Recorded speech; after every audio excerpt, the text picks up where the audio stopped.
I'm sorry, but if it's right there, you're gonna do it. Anybody's gonna do it if they want to have 100 I didn't. demis. I didn't do it.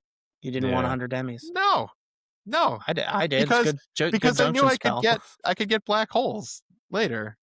Like, Yeah, but it's right there already for the taking. no, no, no, it's not. It's like I can either walk, 2 miles that way through beautiful grassy fields and blue skies to the demis later, or I can jump through those 6 flaming hoops above rusty spikes to get the demis now. I'm gonna pick the 2 mile walk. Yeah, but you Heck, don't know that when you're playing the game.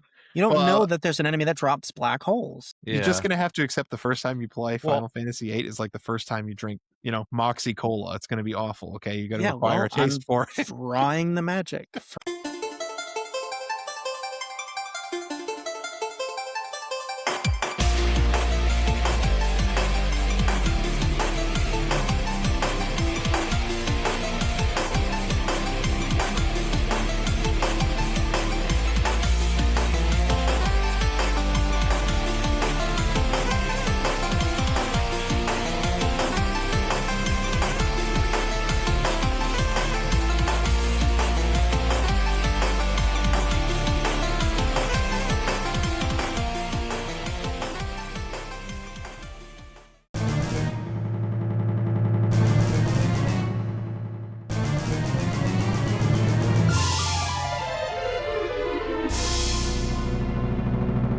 Welcome to the Cable Club.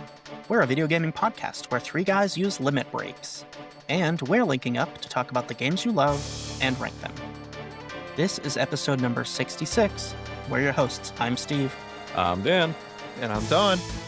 And we played Final Fantasy VIII these last 2 weeks, which is part of the golden era of Final Fantasy. Final Fantasy. The PS trilogy is venerable. A lot of good times. So, get ready to upload data from us to you. But first, how about we set the mood? Final Fantasy VIII is magical in the way that it blurs reality and memory, as if the world itself exists half in a dream. Its cities feel suspended in time, like Beilam by the ocean, Daling City with glowing elegance, SR emerging like a secret future hidden in plain sight.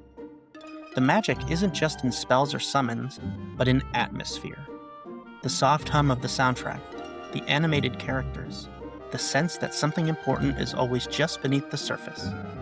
Even the mechanics, like drawing magic instead of simply learning it, give the world a deep connection, as though power itself must be borrowed from the world rather than owned.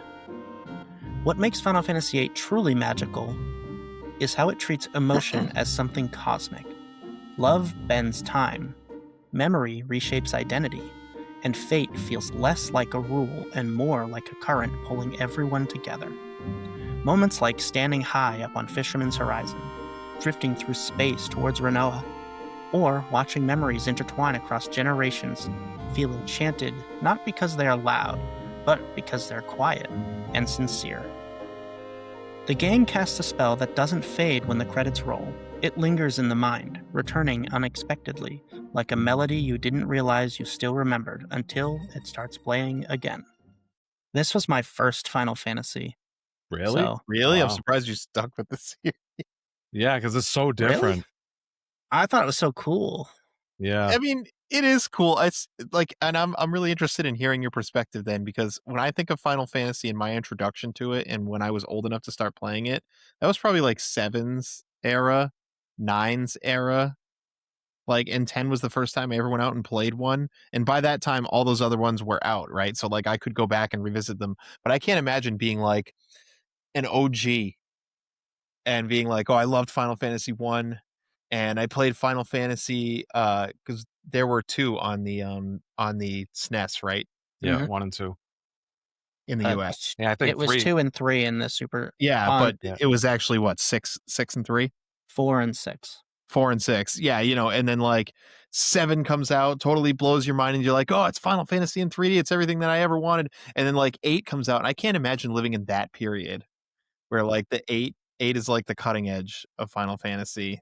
Like you Well- must have been like, what are they doing to this series? You have to also understand, if you put yourself in the shoes of somebody at the time, 7 was almost an impossible act to follow, and I think most people realize that pretty quickly. Like, but the graphics in 8 is what really pushed it over the edge for people to get invested in because those FMVs, like, just think about your first experience in this game, and it plays Liberi Fatali, and it has Squall and Cypher dueling, and Yeah. all these things are happening. Like, these cutscenes look much better than Final Fantasy VII's, and it got you excited to push through almost no matter what. Like, it got you so excited to play that I think for the most part, people didn't look at it through such harsh scrutiny. I think they were excited to play. I It's remember true. seeing The cutscenes are definitely that cutscene, like, my uncle playing it. I remember him, like, playing, and I remember just being mesmerized. I was like, I think I was, like, 7 at the time, and just, like, watching, like, Cypher just, like, slash, Squall across the face and the blood splatter on the ground, and he's got the blood running down his face, and, yeah, I wouldn't be surprised if I had my jaw open watching that then cutscene. but then he gets right back up and Yeah. swings back and hits Yeah, him dude. too. Like, yeah, it is a really good opening. I It's a I very good while we're opening. talking about the opening, though, I do want to say, one main thing about it.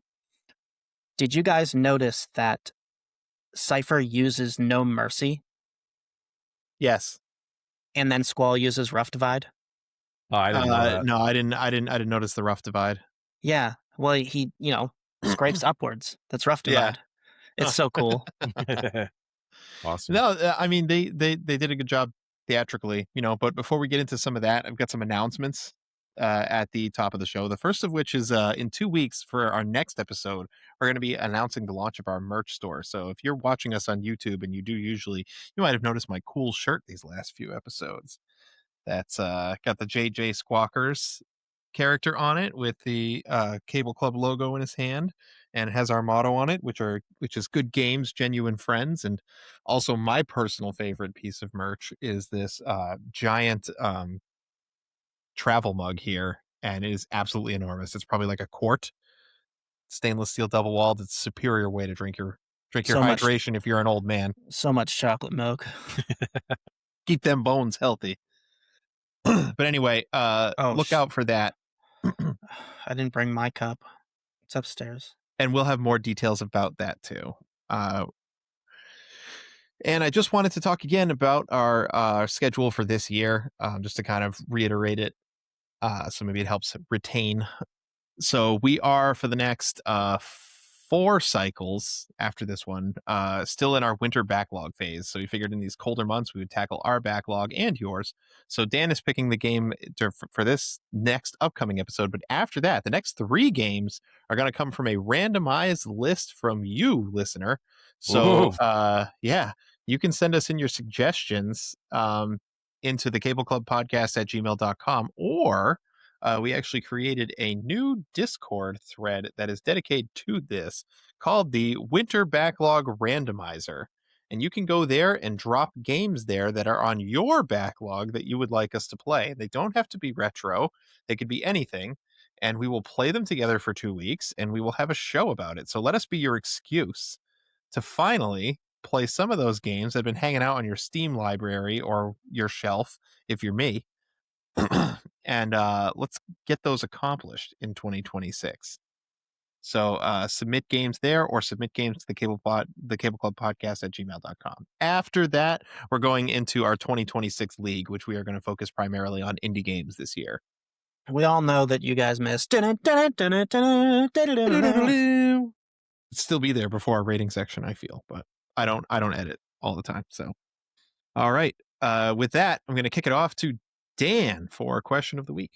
Question of the week is, what is one of your personal greatest boss fights of all time, and what elements make the fight great? I asked this question really because I wanted to tell this story. When we were all vacationing in Tennessee to see Steve, we all played Castlevania Bloodlines, which I almost picked for my backlog game just so we could talk about that, because we all collectively had a very good time doing it. It was fun. But so the end of that game is this boss gauntlet, topped off by Dracula himself, of course, And Dracula has 3 forms. He's got like the regular Dracula form, then he has like a form that looks almost like Shaft from Symphony of the Night, where he's like in like a ball and he's like a wizard, and then he turns into like a big demon thing with a Langolier over his crotch. And if you don't know what a Langolier is, Google it. It's a Stephen King novel. But so basically, we all took turns trying to beat this guy, and we had the infinite life code on, because we were just getting like it handed to us at first. But I actually think we could go beat it now without it, right, Yeah. guys? Well, I Yeah, mean, we were on a time crunch, Well, right? So you guys were yeah, only here a couple days. yeah. And, you know what was We just wanted to beat what it. was funny about this boss fight too is because we each had a form of the boss where we just excelled at, like each one of us. So we passed it off on each like form. Like I would do Yeah. the first form, Don would do the second form, and then Steve would do the third form. After And like 20 some odd tries deep of trying to do it, passing the controller around, we all figured this out, and we were like, all right, Dan, take the first form. I was really good at pressuring the second form, and Steve was the one who survived the longest against the third form. yeah, And that's exactly how we beat it, passing it off between forms of the final boss. So I've beaten a lot of final bosses, and there are a lot of unique ones, but that one is always going to be close to my heart because it was a lot of fun. Like, yeah. splitting it in threes. that kind of reminds me of one time I was playing Mario Galaxy. I think it might have been the first one, and we were doing it was one of the Daredevil runs where you only have one hit and you die. And Dan over here and I, we took each one side of the Wiimote Oh yeah, I remember this. and beat the boss. That was a great time. Yeah. Like I think you had the like all the buttons like the jumping and no, I don't remember which one I had. I think I actually had the button ones. You had the movement, I believe. Yeah, that was epic. Yeah. That's not my pick though. So I fought a lot of bosses in my day, but the one that probably is the not necessarily the most fun, but the most meaningful one for me has to be Bahamut Coil Turn 13. Oh, that is a good one.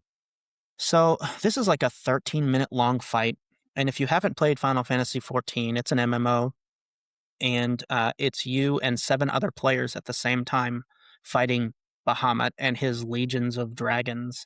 And the thing that makes it so important to me is like this was like a culmination of literal years of playing to get through all of the binding coil of Bahamut fights. And so we had a static, which is a group that stuck together, except for one member kept coming in and out throughout the first set of coil.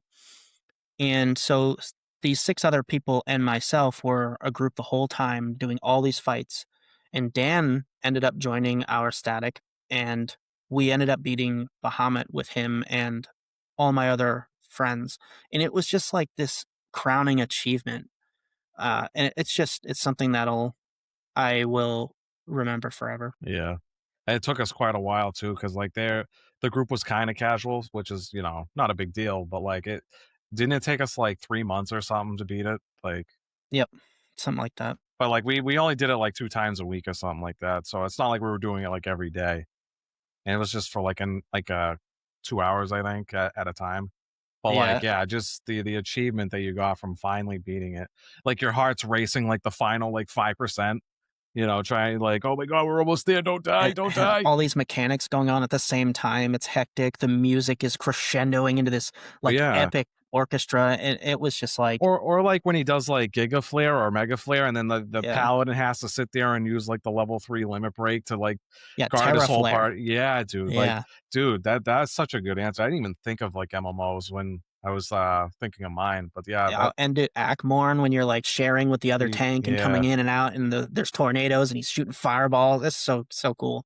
yeah. All right, you nerds. What's Dan's answer? It was hard for me to choose, but like I think like an iconic one for me as a kid. X versus Zero. Yeah, you nailed it. No, I'm just kidding. What it is I was actually gonna pick Red from Pokemon Gold and Silver. That's a good one. Yeah, because it's like You literally like you beat the whole game, and then like he's like the final guy on Mount Moon, and it's like the character that you played in the first set of games. So it's just like you're basically fighting yourself essentially, and it's just like I don't know, it was just so cool, and it's just like you knew like this guy was ridiculous because it was you, because you beat the first game and all that, and yeah, it's just one of those boss fights that I'll always remember. And then the music, I mean, it's not different from Lance, but like still, it's still very iconic. Let's see what we have for some community answers.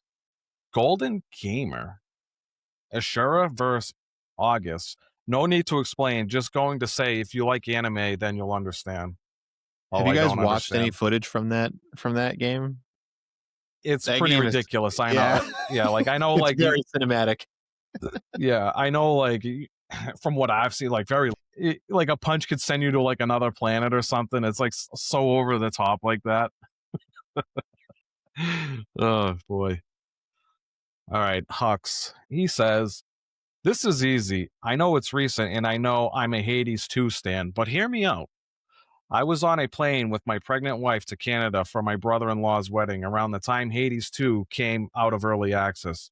So I'm playing Hades 2 on my ROG Ally, and I got all the way to the final battle with Kronos I know when exactly what he's talking about. This is really good. Wait for it. when a flight attendant came by to offer me some Coke and some snacks. So I hit the pause to interact with the nice lady, and when she walks off, I get back to my game.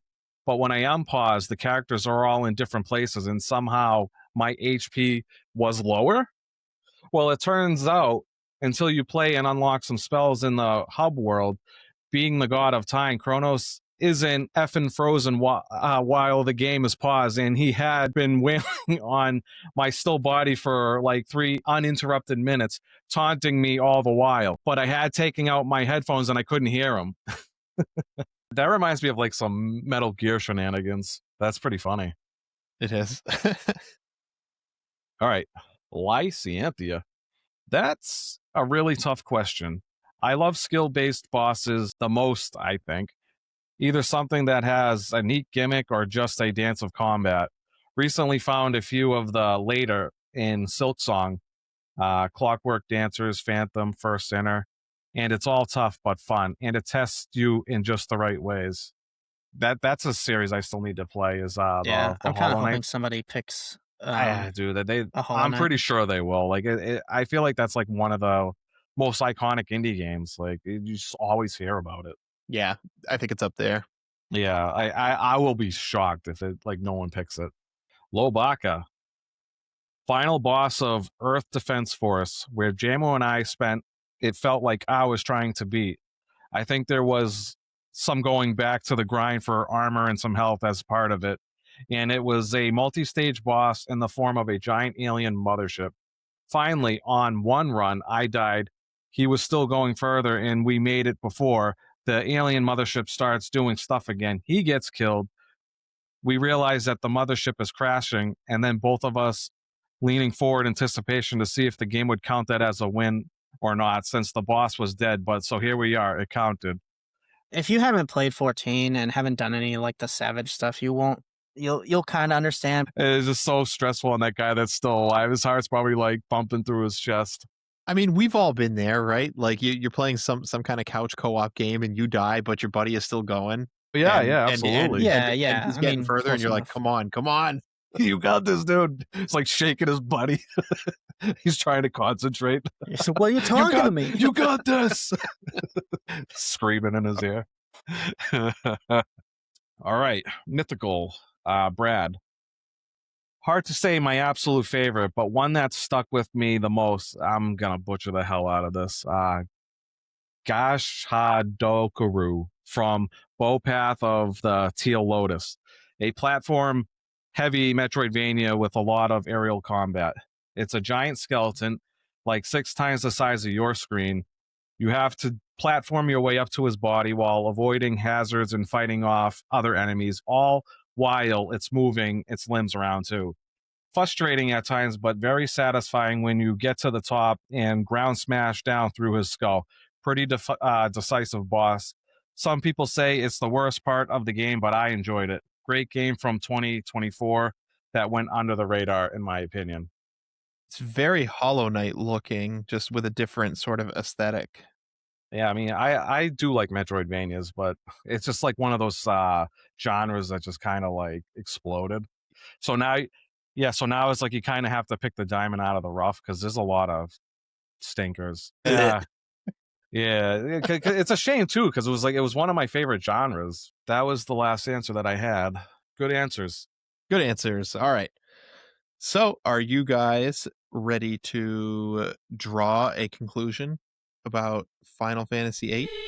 I got my gunblade ready. Do you think you'll put stock in it as a viable entry, or do you think you'll cast it aside into the pile of forgetful games? Find out. It's time to duel. Let's get into it.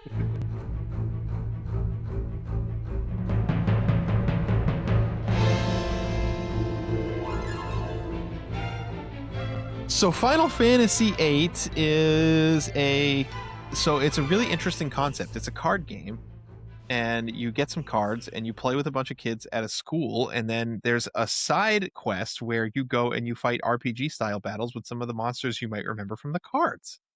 I'm just kidding. It's a JRPG, but with a really like crazy unique elements, and I think you know it's kind of the middle child in both like the date it came out, but also the way people think of it, as far as the Final Fantasy PlayStation trilogy goes. It's Like, definitely like the black sheep. But yeah, I think yeah, it's for sure. you either love it or you hate it. It's one of those games. Yeah, it's cryptic. Even with the explanations, it's really weird. It's just a really funky way they went about the system, and I think that it's unique in the sense you're gonna have to play it more than once to get it right. Yeah, for sure. So yeah, I feel like there's a lot. So you start off and you're this character Squall, and he's about the angstiest little thing to ever come out of this time period. He like is that time period angst, right? Like he's dressed in all black. I kind of envision him having like the goth pants, like the ones with like the With the chains on them. chains That's and like, stuff. He kind of does, yeah, doesn't I he? feel like Or he's He's got the got two belts. belts Yeah. and yeah, jeans, black jeans. he's a skinny jean fella, but he's like 17 in every sense of his personality. Uh and then like you have to suspend a lot of disbelief. So they wave away the fact that it's an entire school of child soldiers because it's really what it is. Um, in fact, Well, later on, you Yeah. find out that you're all from the same orphanage. It's all very convenient. But like basically, you changed hands because the matron of the orphanage went nuts and her husband took you all in. But instead of making you family, he made you into child soldiers, and you go around the globe and you conduct jobs and you know you make money and that's it. But the whole point, I guess, is to fight this crazy sorceress who they don't really explain where Adia comes from exactly or what her position in the world is, but because everybody knows of her. you didn't or what do you mean? Like Everybody knows of her. so when they start talking about the sorceress, everybody knows who you're talking about, but that language kind of comes out of the blue, No, and she's a it's because political figure. well, she runs the yeah, she joins the president of Daling. Right, but so I'm assuming she had a job before she joined the president of Daling, and people knew her in her own right, right? Yeah, because she ran Garden. Yeah. She ran the White Seed ship, and Sid was Balaam, and she had ties with Galbadia, all of that. So Well, I assume she ran the white ship before she was the sorceress because they don't seem to think she was crazy at the she's been a time. sorceress since Squall was a child. Sorry, before Um, she was mentally taken over by Yeah. Ultimecia. yeah. Yeah. So I mean, this game is old, and if you're worried about spoilers, maybe you should just either come back after finishing it, or unfortunately, I'm going to say something. At the end of the game, Ultimecia is the final sorceress from the future. When she is dying and time is compressing, she needs to give her powers to the closest female near her. And she's in a time period where her and Squall are there with young Squall and Adia. And Ultimecia passes her powers to Adia at that point. So that's where she gets her powers from. And it's before Seed is created because Squall completes the time loop by telling Adia she needs to make Garden to Yeah. fight the sorceress. So, again, this world throws a lot at you, but in a way that it doesn't do exposition, right? Like you find all this stuff out as you progress through the story. Like it doesn't just data dump on you. It's just that you are thrown into this world and you have to take for granted that, you're with a bunch of teenagers and you're all mercenaries and you're all going through some sort of mercenary academy and, you're on graduation day basically, and there are summons. And I think like what makes this game stand out the most, well, actually there are a few things. I guess we'll just go down the list. Like I think first for the time, graphics wise, uh there were Final Fantasy like there were games in the PlayStation 1's library that are kind of like Spyro and kind of like Final Fantasy VII, right? Where like the Yeah. sprites were just like making do, like they were just happy things were 3D. Yeah, Yeah, I this guess. was a big step up in my Yeah. opinion. They really tried to make the people look realistic. And I like to say that, and I don't know if you guys feel the same, but I like to say that this was like Final Fantasy X before Final Fantasy X was a thing. Like they were really going for something more cinematic. I will say this is the first Final Fantasy where characters are proportionate to people, and it is the first Final Fantasy they used. Um, I don't remember like trying to think of the technology, but they put all the wires on people and they Mocap, record. What is it? motion capture. Yeah, they motion captured humans for the FMVs. Really interesting. That actually explains why they look as good as they do. I mean, Yeah, I played the remaster uh this week. Did you guys both play on that one too? I did, Mhm. yes. They did a great job with the faces. Like I think Yeah. the game looks really good. The remaster, I mean, but the FF7 remaster for some reason they just kept the block figures when they Yeah, could I have done don't. something else. But Yeah, yeah, I mean this game has a really nice facelift to it in 2026. We're a far cry from you're the best looking guy here, me. Squall's jacked up face. yeah. Uh, and Uh, then he's throwing the water in his face because when you pick up the glass, Mocap like you yeah. do. Just Yeah. yeah, that's good. so and like this other weird stuff too. So Squall's 17, and you're introduced pretty early on to Quistis, who is his teacher. Yeah. And she's 18? We're Yeah, supposed to believe that she's 18. She's been teaching for 3 years. Yeah, she excelled, and she was promoted to seed much earlier. It's just so weird. And then she quits it. she wasn't cut out She for it. was fired. Yeah. When did they tell you she was fired? She tells you that she was underperforming when she brings you to the training areas, like Lover's Point, basically. Yeah. Well, I think they basically said that like her abilities are still really good. She just wasn't leadership material. Yeah. And then Squall says in his mind, whatever that means. Right. He's Yeah. like, Well, I'm saying the same thing because lest we forget, Squall, who was only a seed for like 2 weeks, was basically given royal command of the it entire was his garden and destiny. everybody in it. Yeah, that's oh my That's what god. this game is. It's about All right. fate. All right, so I'm gonna throw the Squall's Dead webpage in here right now because we're gonna do this. This game story is so effing convenient. Like everything about it is so coincidental.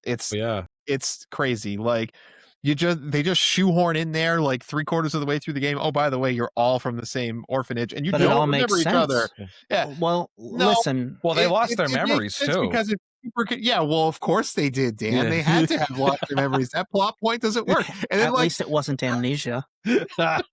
like Squall wakes up after getting impaled. He has no wound. They just don't address it after that. Are you telling me Ultimisha healed him to question him when she's got the 3-year teacher right there that she should be questioning instead on what seed is? Squall's been seed for 5 minutes. He doesn't Yeah, know. But They didn't Squall is who expand. Ultimisha remembers Yeah, actually, they didn't expand on that, in the right? time loop. Like Oh, when he gets this chunk of ice is like, you know, Yeah. 9 inches around. It's the big gym Well, of he chunk says of like ice one going line of right through his dialogue about it. It's like, chest. "Oh, I'm okay," or something like that. Well, Yeah. think about all the damage you sustain in battle, and it can just be healed away with cures. You're not saying that Yeah, maybe. Adia doesn't have cures? Listen, tell that to Aerith one game ago, and all that Sephiroth sword was a little tiny, needle Hey, it next to was this spot big on, thing, man, right right? in the heart. Yeah.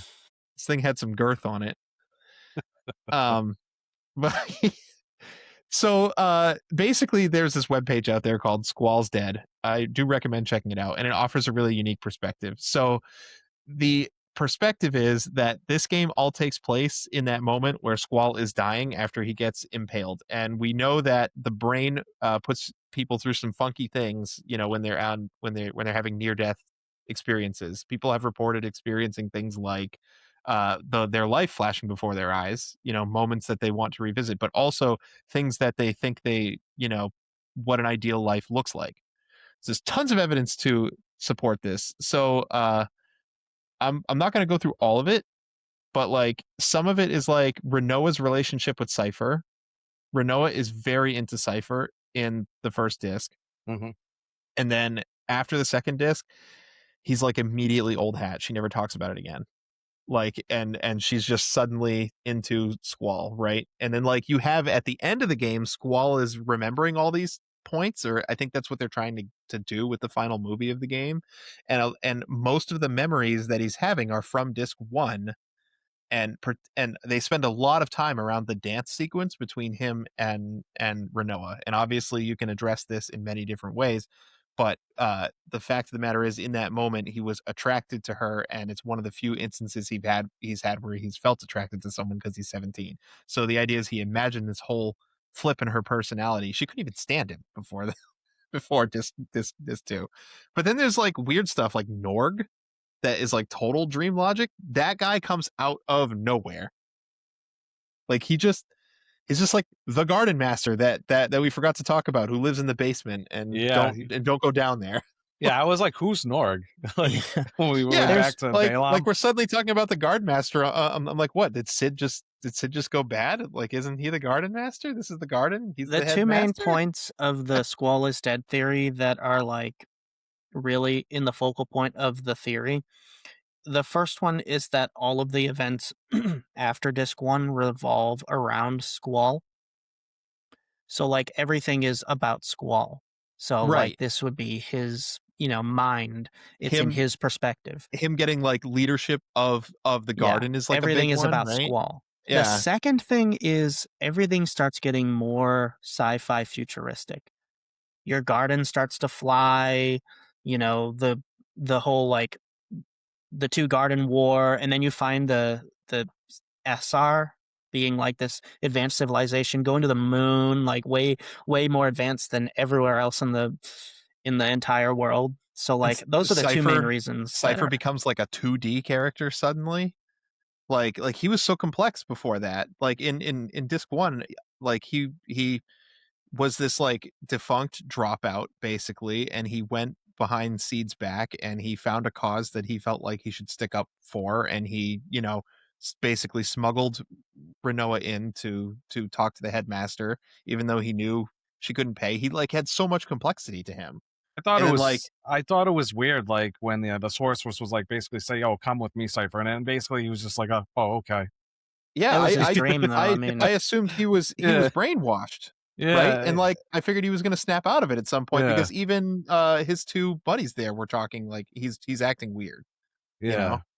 Raging and Fusion were planned to be FF7 characters, but they had too much and they clashed with the Turks, so they ended up putting them into Final Fantasy VIII. They That's look better in 8. that's I cool. think I think a lot of 8 is like assets that didn't make it into another game. I'm not gonna Adia lie. is an asset from 7 that got put into 8. Adia's rad though. Like I think the sorceress is a really awesome villain. I think she's scary.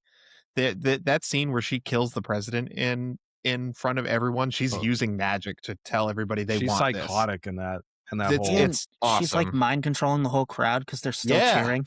It's horrifying. Yeah. Like I went through that the first time like last year, and I was like, "Oh, this is heavy." Like this is pretty messed up. And she just takes over the country with that. Like, she just makes everybody think whatever she wants them to think with magic, and nobody can stop it. Like, it's just, I don't know, it's a really good moment. So, do you guys want like a little bit of a history lesson on the sorceresses? Yeah, Yeah, go why for not? it. Why not? So, in the beginning of the creation of that world, there was a god or godlike being, and his name was Hein. And Hein was so tired after creating the world that he rested.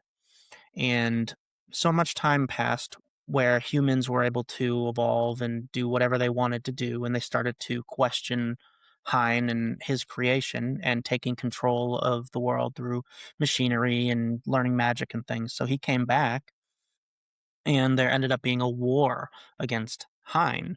And the humans ended up winning, but that was only because he was in a weakened state from creating the world. He wasn't at full power. So when he ended up passing, he gave his powers to a woman, the first sorceress.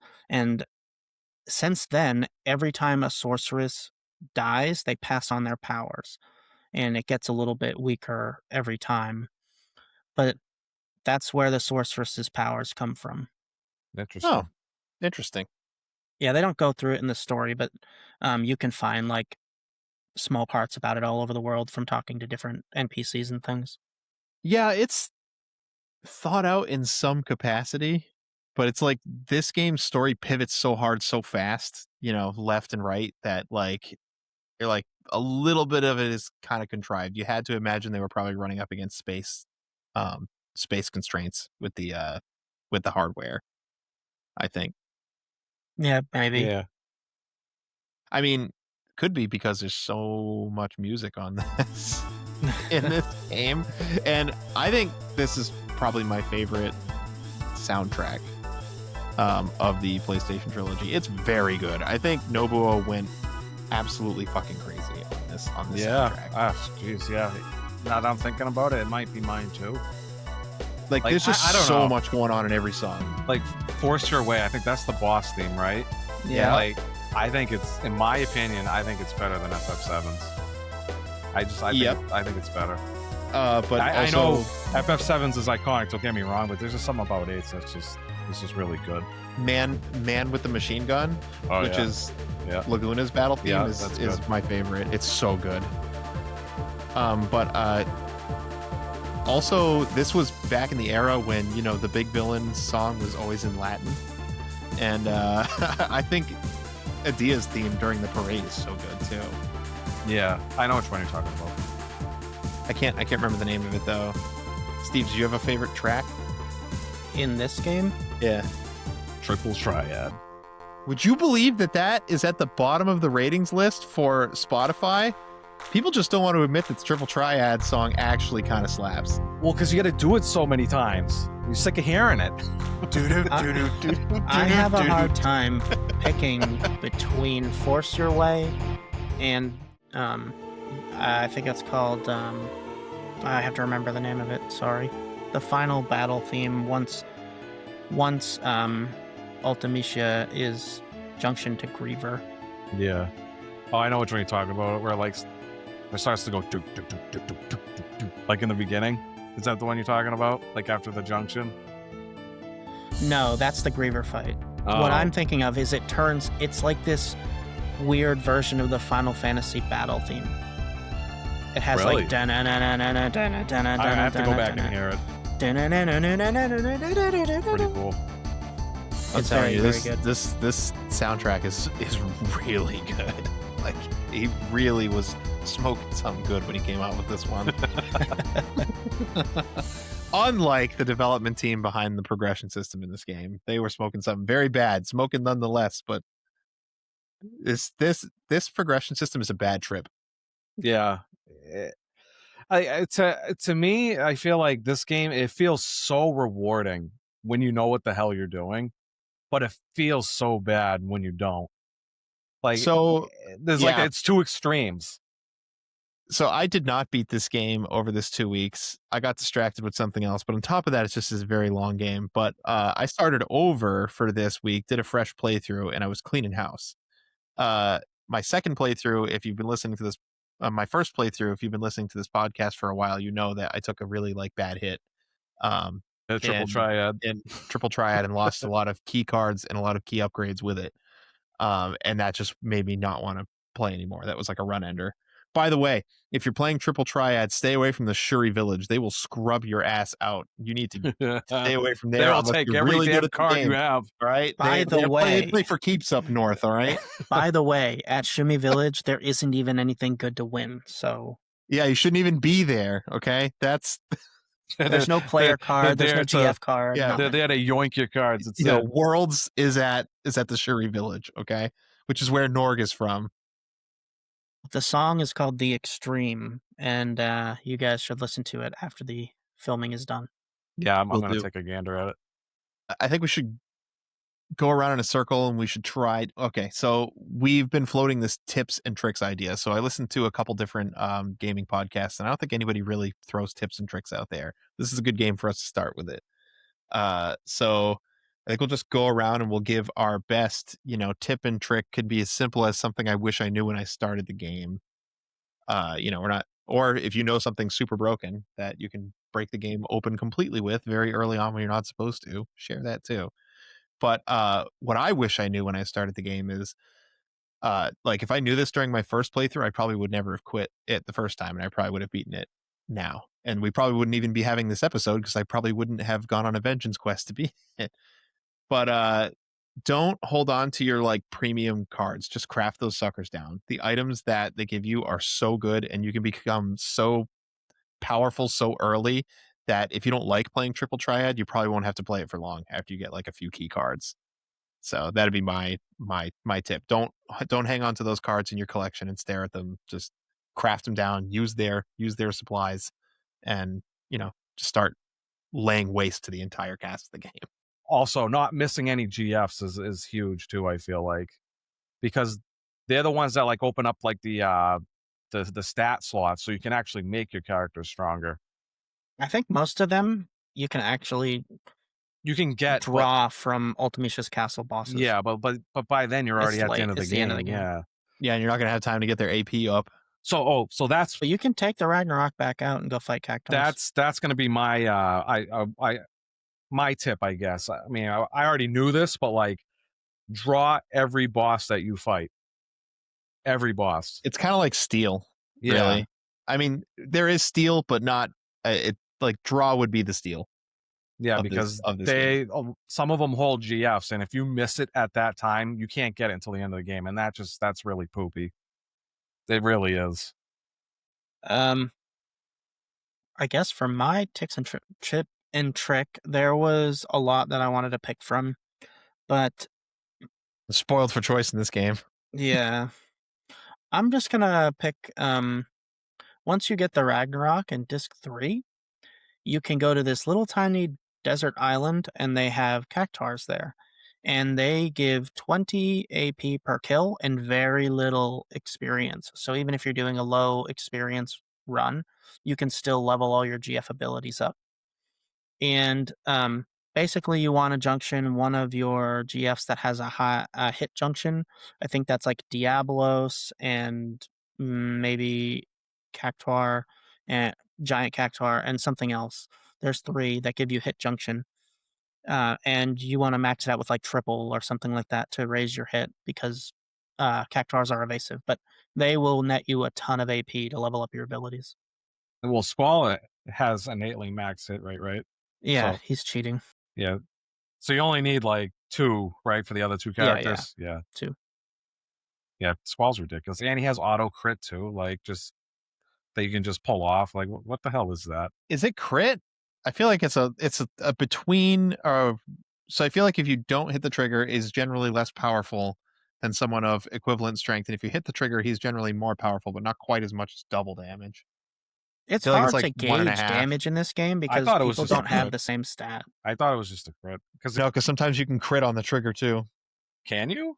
Yeah, so like he and Zell had the same strength. Zell was hitting for like 11 and he was hitting for like 9, but if I hit the trigger, he'd hit for like 14, which Yeah, I wasn't don't quite a know. crit That's because yeah, he would hit because crits are double. still ridiculous though. Like you get a character right off the rip that has max hit rate, and you can just do like close to double damage every hit if you I just get mean, the action command. what even is a gun blade? Can somebody explain this? Like, it's I don't not a know. ranged It's attack. so cool though. Like the If you just idea. stick it in somebody and pull the trigger, it does something. Like, is it like a taser? Like, is it No, it magic uses ammo. going off the I don't thing? know, Like but It it uses ammo. definitely no, it doesn't. it Yes, fits it the does. You edge need lord that 20 they were or going for, dude. you need like 10 pulse ammo or something to create his best weapon. Yeah, to Use create it, ammo. but it's not like it's like depleting. Like, Well, it doesn't mechanically use like in game. It doesn't use ammo, but it has ammo. I mean, they even had the opportunity to let him Gatling that thing at you in Kingdom Hearts, and they didn't do it. So, I don't know what this thing is other Well, than the edgiest weapon they could think of. well, in 14, they do have a gunblade class called the Gunbreaker, and how they use their ammo is it's basically like Aether. I mean, I know that they're two separate worlds, but like maybe it could be a Magic. connection. Yeah. So basically, they're magic bullets. Like, I think it would have been. I think it would have made sense if you were using some of your junctioned magic every time you pulled the trigger. I think that would have been cool. That's like Yeah. lighting up the blade with magic and hitting with like an element. I think would have been nice. I Speaking of always, which, I hate how they give him this action command and they don't give anybody else anything. They should have given oh yeah, everybody he was some the kind of favorite action child, command. like by far. Like But like with Zell, you could have been like L1 R1, like he's punching twice, right? Like yeah. I feel like Oh, they could have gotten that would have been creative. sick. Yeah. Yeah. Agreed. But imagine like a gunblade in real life. You're just like slashing, and like mid slash, you're like pulling the trigger to shoot at the same time. Like that just feels Oh, so. there's an explosion when it happens, Dude, That would feel so awesome. that would feel so cool to do in real life. You're a psychopath. I'm not talking about like hitting people with it, but like imagine just like I don't know, What are you talking about hitting? hitting a tree or something. Dogs? Imagine just like slashing a tree and then pulling the trigger as you hit it. What kind of sword is Dude, this? You're cutting straight through a that tree. would be sick. I mean, if it makes an explosion, That would feel so cool. just better get out of the way of the tree after it's falling. Slices through, pulls a trigger, just launches him backwards. Sword hits him in the face. Now I got my own diagonal scar. Sid makes a comment about him being like the only gunblade specialist too. I get the sense this really isn't and Cypher's a failure, so this really doesn't seem to be like a very good weapon. It's the most difficult to use. Yeah. So I'm such a nerd about this game. So Squall uses the upgraded version of the gunblade called the revolver. It's his first weapon. And the revolver takes more skill to use than Cypher's gunblade, which I can't remember the name of that one. However, the revolver is a two-handed gunblade, whereas Cypher's is a one-handed gunblade. Oh, yeah, And that's the cool. reason that Sid says what he says is because it is such a difficult weapon to master that nobody else has really gotten it. And he says, finally, a gunblade specialist, because Cypher has been up for seed promotion for a little while. Yeah, that's what and I thought hasn't it got- was. That's what I thought it was because it's like Cypher's such a failure that he's like, Yeah. oh, finally somebody. He's not Yeah. though. His attitude just sucks. He's definitely skilled enough to do it, but yeah. For sure. So we have one community answer for tips and tricks too. We had Jun Jordan, who wrote the definitive guide here on how to get Lionheart on disc 1. Yeah. So step 1 is to win 20 El Noil cards from Sid. I did which that. is playing Triple Triad. Yeah, screw that, dude. Come on. Use the card mod Quetzalcoatl ability to craft them into energy crystals. Refine the Ifrit. Get the ammo refine Ifrit ability to then craft those crystals into pulse ammo. After the Laguna scene in the forest near Timber, walk around the forest while touching the wall of the mountain beside you to encounter a Grendel. Mhm. Defeat them until you have 4 dragon fangs. You must be below level 20. When you reach the Minotaur card, mod it into 10 adamantites, which you only need 1 of. Visit But you a also junk need one shop. for Zells. Yeah, visit a junk shop to forge Lionheart. No magazine needed. Renzo Kukin, everything that moves for the rest of the game. And that does max damage, right? No matter what. No. But doesn't? I thought it all. My Renzo Kukins are doing like 6 to 7,000 at the end of the For game. some reason I thought it was always cap damage no matter what. Lionheart does. Oh, So that's what I'm thinking of. Yeah. Lionheart. Yeah. yeah, so this is kind of an important topic too. So leveling up in Final Fantasy VIII is as different as I think it gets in any RPG ever. So the only thing you get for leveling up is a couple minutes older and a harder game. Like Not leveling necessarily up doesn't true. really boost your stats much. You get a little bit of HP natively, but none of your stats grow. GFs will have abilities like strength up. You'll get a strength when you level up, a permanent strength, or they have one with a vitality, and speed, one for like all of them. It's way late though. Like I don't think I got any of those until disc 2. No, I think Ifrit has strength up. He doesn't have it natively. No, you have to learn it. After you Yeah. learn strength plus 20 and 40 or whatever it is, 20 and 40%, he'll learn that. Yeah. Yeah. And that's like a But it permanent like upgrade to your character when you level up. Yeah, yeah, 1 every time you point Okay. level every up you level. get 1 point, but that's not a lot though. No, it's It not. is over 100 levels.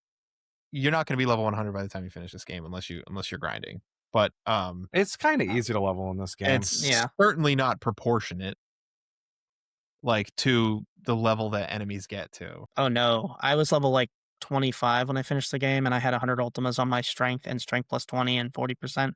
I had, like, 230 something strength. Yeah, The real cake of the game, if you will, is junctioning. So yeah. you take magic and you stick it onto your stats, and it gives you like even at the beginning of the game, swings of like 50 or 60 points, and then you multiply that by whatever percentage multiplier you get on your junctions. Like I had a 60% attack. So like I'm just like hitting for crazy damage. And what you try to do is don't level. And you can do this a couple different ways. You can do this just run away from every fight way, or you can do this. I like to do it at least for parts of the game just by carding enemies. So you get this ability called card that where instead of killing the enemy, you weaken them and then you capture them like a Pokemon into a card. And that doesn't gain you EXP, but you still get the other metric, which is AP, which grows your summon learning stuff. And you still get items, I believe, too. Like the Yeah, items that they drop. yeah, most of the time. Yeah. Which is wild. And then enemies basically never get any stronger. Like they do because you progress further, but not like noticeably. Like I'm on disc 3, and most enemies still hit me for under 100 damage. Like because I I feel really haven't like been leveling, and I'm whacking them back for 2,000 ish Yeah. damage. I feel like the most fun way to play this game was to, like, do all that prep work, like you guys were saying, but also level up too. So they kinda, like they get stronger, but you're also ridiculous too. So, like, kinda complements your strength by fighting stronger enemies. In my opinion, I think that's the optimal way to play. Get all the groundwork done, but still level up so the enemies get harder, just so your characters have stuff to actually beat the crap out of. Now what you should do, I guess this is my new tip and trick, is you do all that legwork and then you make an additional save. So the next time you go back to play, you don't have to do all that triple triad grinding and all that That drawing of magic. that is a You good can just idea. start the game powered up. Final Fantasy VIII is one of these games where everyone you encounter that's ever played it ever, and you say to them, "I'm thinking about playing Final Fantasy VIII." Everyone's going to have a, you know what you should do Yeah, about pretty this much. game because it's just like so what this system does is at minimum makes it impossible because I went on forums and looked at challenge runs and people do attempt no junction runs. There's a point of in the game where it just comes down to RNG. So it's not considered like a viable challenge. Like you can do it, but it's not going to be fun and nobody likes it. Yeah, what is And that, then like, just the end spam with selfie? yeah, it's basically Yeah. what it devolves into, or hoping bosses Jesus. don't use certain attacks, right? So, but then on the other end of the spectrum, it's, dealing max damage before you fight, the fifth boss. And like you just completely break the game and you wonder why you're playing it to begin with, just so that you can go on the Squall's Dead forum and enjoy the ad-libbed version of the story. Well, it depends on how many times you've played it. Like, But the, you get to pick your difficulty. right? Basically, it's kind of what I'm getting to, right? I will say though, this game, in my opinion, kind of feels gross if you don't know what the hell you're doing whatsoever. Because it's like you don't do all that groundwork, and then like you kind of know how to junction, but not really. And then you get to a point where it's just like my characters just feel so weak. They have like no HP. They're still like they're barely breaking 100 damage, like an auto attack. Like what am I like? I have to GF spam everything because I don't know how to get stronger. And it's And not very strong GF spamming. Like they yeah, only deal like 5, I think like the strongest ones deal like 500 damage. Like it's not a lot. yeah. But like I like I was saying before, there's like two extremes where it's like the game just feels absolutely terrible if you don't know what you're doing, but it feels so rewarding when you know the game and you get everything, and then then it feels so good. It is quite the dopamine ride. Yeah. Just like you're like, "Oh, now I have 100 potatoes. Let me replace those 100 demis, and now I Well, doubled my damage." yeah, because like when you actually get all that groundwork stuff done and you know what you're doing, the game is like really fun. You're like, holy crap! Like I didn't know the game could be like this enjoyable. Because then it could like the other end of the spectrum is just like I'm doing like no damage. It's like this isn't that really that fun. Like You know what's not fun? When they split your party up and for some stupid reason they decide to unjunction your characters. I I don't Why? like and you I don't like forget that and you how forget. many times you have to split your characters up and you're like, "Oh, crap," and then you have to go rejunction everything, and then you go back to the other party and you gotta rejunction everything again. There were some times John, wait. On where the Switch screen, you can switch entire junction sets. right, but all of my characters had their own magic, and I didn't wanna move that stuff. Oh, well, that's in the magic. You can move all. But I didn't wanna move the magic. I wanted to Oh. leave the magic. Everybody had their own magic. So I had to, like, junction and rejunction, like, I just don't like it. No, And I think all junction moves everything. and there's, like, one part of the story where they say, "Yeah, don't bother rejunctioning just yet," or something like that. Like, one of Yeah, the yeah. dialogue boxes says it, and it's, like, 3/4 of the way through the game, and I'm like, "Dude," like, 'cause I'd already done it at several times where I don't have to do it, and it takes so much time. Like, it would just end, runs for the day, be like, "Yeah, this is a good point to stop. I don't wanna reset this right now." Yeah, I'm talking about when, like, for some reason, you go into a dream sequence with Laguna and Kuros and Ward, and, like, your other 2 characters just don't have anything. Like, what? Yeah, because another character who's not with your party Yeah, is yeah. one of them. Yeah. Aren't they linked to other characters? Like isn't like Cipher like linked to I think he was linked to Renoa. No, it's random. It's Is it different. random? Sorry, it's not random. It's different people at different parts of the story. Selphie is Ward and Zell is Kuros or something Mm, in the first one. yeah. Yeah. And then, yeah, it's different based on who. But I'm talking about, like, there were literal points where they're like, "All right, let's switch the teams up," or whatever, and even though you had, like, I had Zell and Irvine junctioned, everything would fall off of them. I didn't have that happen. Yeah, twice it happened to me, and I was like, "What? Why is this happening?" I don't remember which ones went where and which ones were covering what, and suddenly no one has no VIT junction. Like, what is going on with this? I wrote down all of my GFs and all of their status or their stat junction points, like hit or strength or speed. I wrote down all of the GFs and all of the abilities they had, and then I made my own spreadsheet so that I could spread my stats out the optimal way between my 3 characters. I What a thought nerd. you should share that spreadsheet as a Yeah. community resource Yeah. because that's something right there. This is Yeah, I spent probably like 40 minutes on it. Like, I get so lazy about it at some point in the game. I'm like, I know there's a better way I should be doing this, but I'm not going to do it. I I just need to wanted make to sure I get my strength destroy stat. the Yeah. piss out of this game. I'll tell you what the real meta is though, the speed junction. Oh, dude, yeah. Yeah, yeah.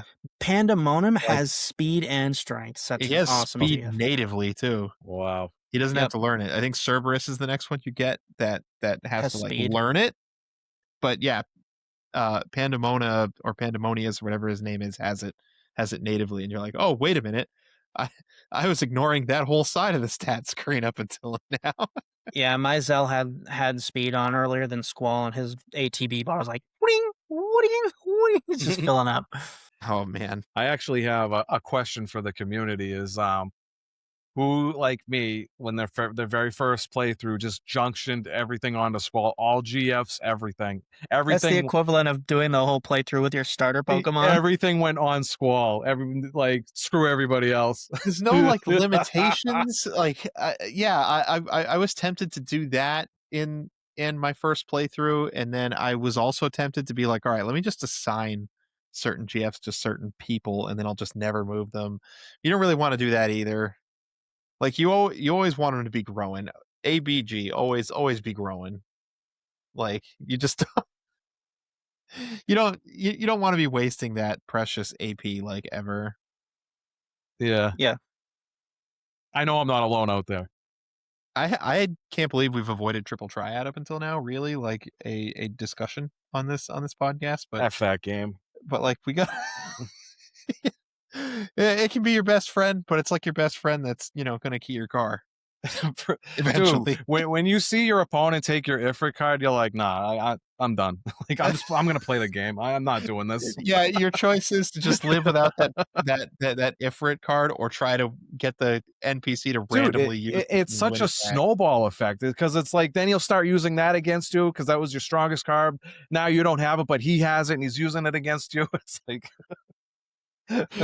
Dude, I don't think there's ever been a card game in real life where you play against someone and they take one of your cards. Like, you would get But yeah, Magic used punched. to be anti-rules. Yeah, okay, I'm sure it was written down somewhere, but I'm sure nobody did that. Like, maybe people did it amongst friends and were like, "Haha, okay, give me back my Black Lotus." But yeah, I don't think that's I don't think they were Black doing that. Lotus used to be a $30 card. Yeah, wink, wink, nudge, nudge. Here's my forest as my ante. Yeah, if I could go back in time, that might be a good grabber. Yeah, possession in our generation is just too high for that kind of stuff. But the so the game is like a 3 by 3 grid. It's played on nine squares, and on its face value sounds very simple. So you have cards, they have numbers on all four sides. If you put down a card on this 3 by 3 grid, nothing happens. If your opponent puts down a card that has a higher number that is facing the same side as one of your lower numbers, so like let's say you have a bat, and I think bat has like starting from the left side going clockwise, 2, 6, 1, 1. You put the bat down. If your opponent puts, I think it's called a Gizzard, which is like one of the other starting cards. It's like starting at the left. I think it's like 5, 1, 2, 3, or something like that.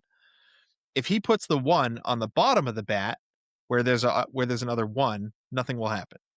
They tie. Generally, if he puts it on the right of the bat, where the 5 on the Gizzard touches the 2, now it takes the bat, and the bat turns your opponent's color, and the score on the bottom goes from 5-5 dead even to 4-6. Your opponent has 6 cards and you have 4. So whoever has the most cards at the end of this, and you can see that the 3 by 3 grid is going to get closed up real fast because you're just alternating playing cards, and sometimes you could take 2 cards, right? And that's kind of the essence of the game until you encounter some other rules. And if you win, you get a card from your opponent. I think it starts out as you get to select one card to take from them, but there's even different rules around that. So there's so many rules to this game. I don't exactly know how to manipulate it. On my first playthrough, I had it so that I could always look at my opponent's hand and I could always get all Yeah, that's 5 open. cards if I won, which was prize rule all. And I That's think all. Yep. open was the name of the rule that kept them open. But then there's other rules like same and plus and combo and like so plus is like a combination of same and combo too, and they don't exactly explicitly state that. But basically, it can just sneak up on you because if you go through most of the game just playing Triple Triad and running people over, you're probably not paying attention to that screen. You're just like clicking through it. And the first time somebody turns around and Sames combos your ass and takes like 5 cards and 1 card, you're like, what happened to me? And you lose all of your good cards. Yeah, then it begins. Now it's like the snowball factor. But this little mini game is like how you. This is your doorway to power. Yeah. Well, So what especially early happened on.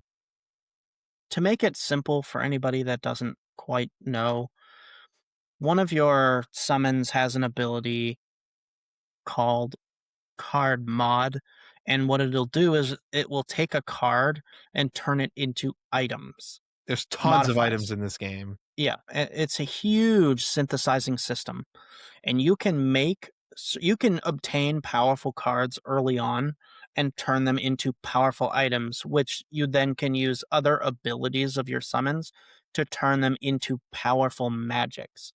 And the whole point of the game is you have only one real way to get stronger. And we were talking about the junction system where you put magic on your stats. So you can take cards, powerful cards that you can win early on, turn them into powerful items, and then refine them into powerful magic. And then put that magic on your stats and be wildly overpowered for the beginning of the game, The whole basically. game. The whole game, yeah. So card playing Triple Triad is the gateway, like Don said, to becoming OP. Or taking it as far as you want. Like I've seen some people do challenge runs where they don't permit themselves to put any more than 40 of a single spell on a stat. And like it's funny because the game doesn't talk about this system that much. I think what they wanted you to do was to draw spells from enemies. I think that was what they hoped you would do as the player. Because I think Dan mentioned this once already that like draw I actually really love the draw cast stock mechanic. Like I love the idea of fighting a boss and them having a list of spells that you can use, essentially for free during the battle when Yep. it suits you.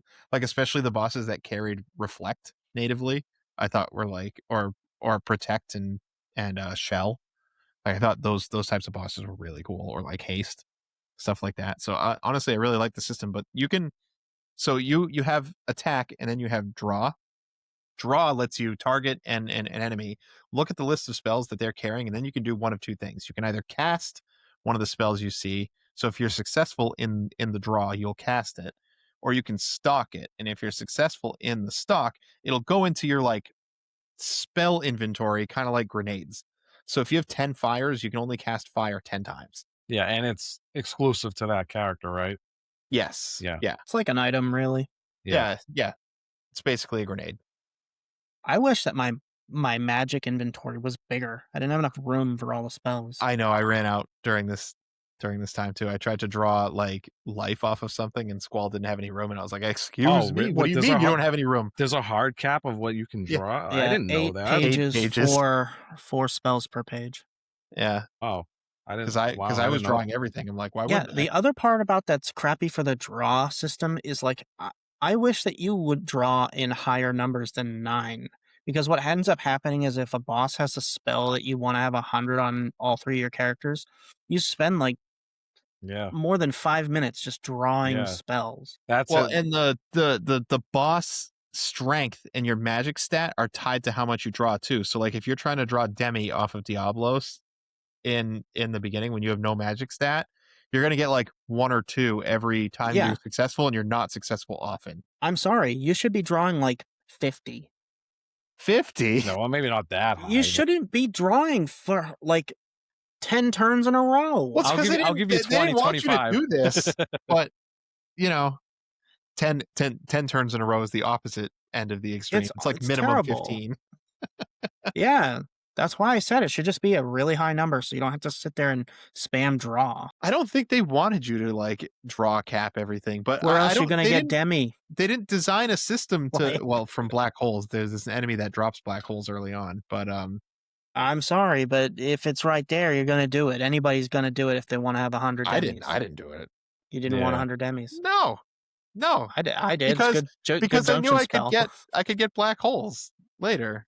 Like Yeah, but it's right there already for the taking. no, no, no, it's not. It's like I can either walk 2 miles that way through beautiful grassy fields and blue skies to the Demis later, or I can jump through those 6 flaming hoops above rusty spikes to get the Demis now.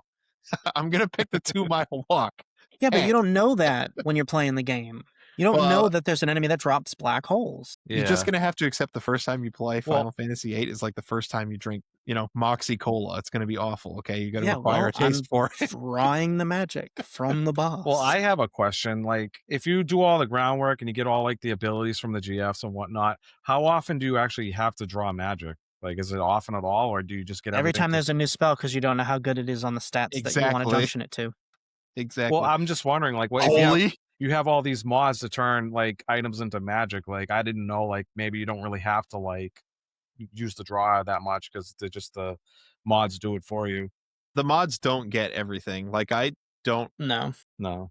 you So can't that's get kind of like shitty though, because like, now you're triple. sitting there like Triple's drawing hard to like come every by. enemy like forever, especially if you're trying to do it on multiple characters.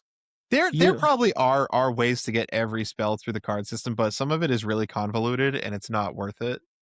Yeah, like flare is awful to get. You need Yeah, like yeah, like, you need, like, 50 six red of a card dragons or for something. for Yeah. 100. Yeah, so it's, like, not viable, Hmm. but yeah. You can do it. You can do it if you want to, and you can do it early, You but know what? You know what's good with drawing though in this game, well, especially the remaster is obviously triple speed, but also memory cursor is good too. So all you have to do is just Yeah, hold down A or X, and it just goes yeah. through. Just it goes through the motions. You don't have to do anything else. except hit that trigger when Squall comes up to bat at 3 times speed, which I actually got really good at.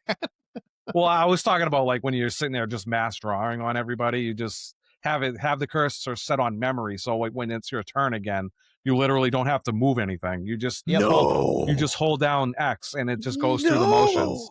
I had no idea. I sat there menuing my way through that. That was so miserable. That was one of the reasons I didn't do it. That's one of the reasons I didn't beat it. But yeah, no, you can just literally just AFK. Or you just gotta have your hand on the finger on the button. And I'd, like, get so adept, and I'm sure I was pissing my wife off, who was next to me in bed just hearing, like, the click, just like 1, 2, 3, 1, 2, Yeah, 3, 1, 2, 3, 1, 2, 3. I was playing the game and Alicia was sleeping and I had my Steam Deck set to the TV through a USB-C to HDMI and the sound of drawing repeatedly over and over was annoying me. So I ended up muting the TV while she's sleeping to draw all this magic. Then you missed the awesome music, though. I know. But like I could only imagine trying to sleep and somebody spamming draw. Yeah, and suffice to say, my Switch was on mute while I was doing that, but you can't stop the button clicking. Oh my god, I had no idea it had that cursor memory. Yeah, there's my tip and trick for you right there. The cursor memory. Yeah, it makes it a lot easier. And triple speed, obviously. That's a key one too. Triple speed is a must for Yeah. this game, especially for that. You'd spend hours and hours and hours grinding the Yeah, like draw back in spells the to do day. that. That's what I was doing, like, because I wasn't really playing Triple Triad all that much, but my characters were like decently okay, was because I was doing that with like the triple speed and like the cursor Drawing. memory. Yeah. Yeah.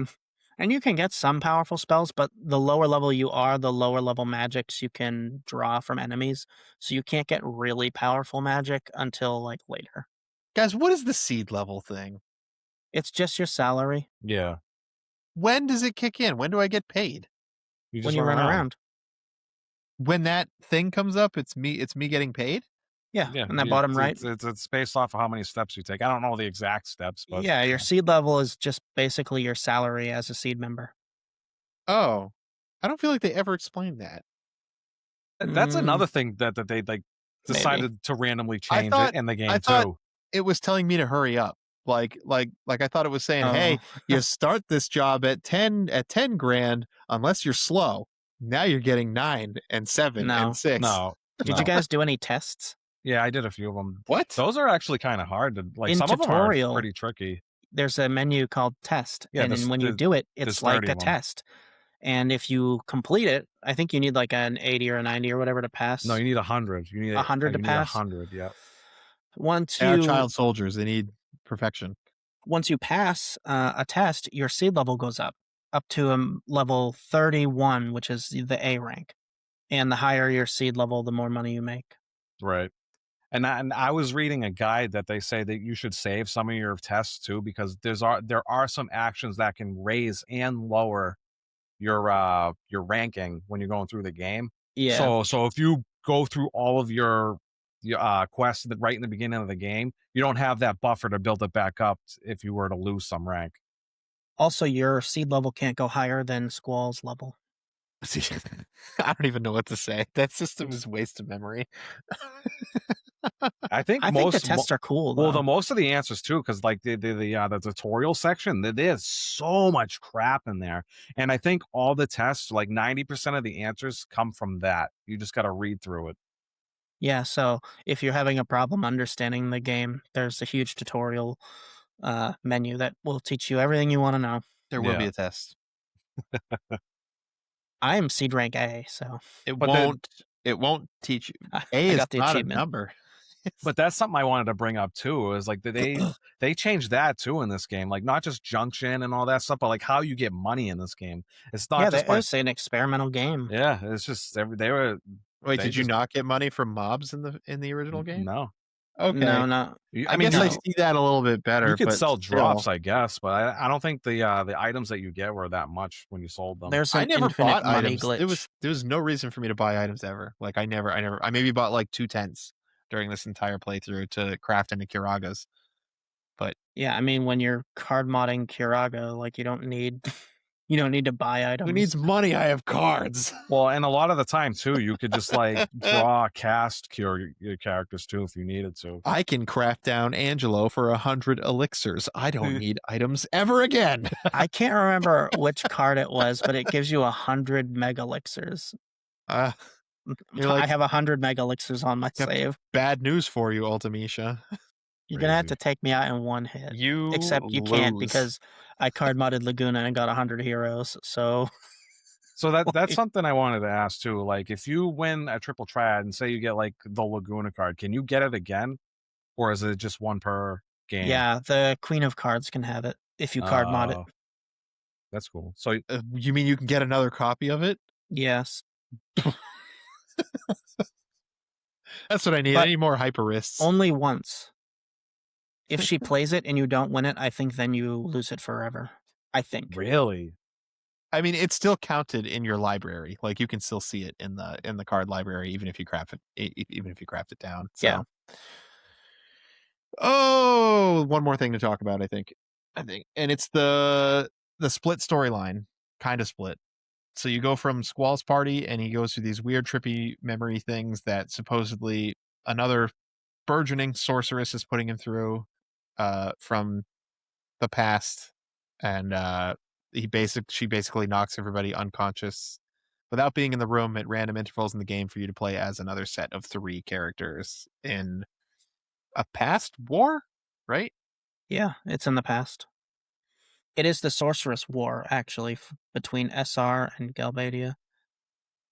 And you play as Galbadia, right? Yes. Yeah. Want to talk about that a little bit, Steve? You're kind of the lore head here on this. Okay, so in the game you find out that you have, well, I guess for the first like 2 discs, you don't really know who this person really is. Um, but she ends up being your half sister. You learn through the events that she can transport you into the past of a person that she knows. She has to know this person.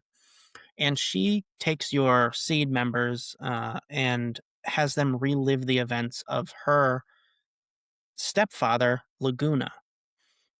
She also ends up being your sister. So she knows you, she knows Laguna, and she knows Laguna's comrades, Kiros and Ward. So you learn through basically this dream world where she sets you up about events that unfold. And at first, none of it really makes any sense to you. You're just these 3 guys running around, ditching their duty, being AWOL.